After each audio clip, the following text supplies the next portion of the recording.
যারা জীবিত আছে অথচ আল্লাহর কাছে মাপ চেয়ে গুনাহকে নেকিতে পরিবর্তন না করে এমনিতেই মরে গেল হঠাৎ রাত দুপুরে, হঠাৎ মরে গেল দিন দুপুরে অথবা সকাল সন্ধ্যায়, হসপিটালে অ্যাক্সিডেন্টে, বসে শুয়ে ঘুমে, দীর্ঘদিন অসুস্থ হয়ে হঠাৎ মারা গেল।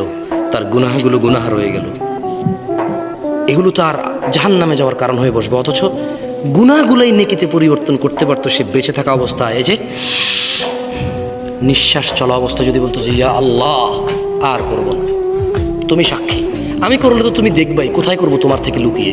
তুমি দেখো আর চুরি ডাকাতি জেনা ব্যভিচার নেশা মিথ্যা কথা কিচ্ছু বলবো না, তবে তুমি আমার আগের গুনাহকে যেমনটা তুমি কোরআনে ওয়াদা করেছো যে নেকিতে পরিবর্তন করো তুমি করো, আর তুমি দেখো আমি আর গুনাহ করব না।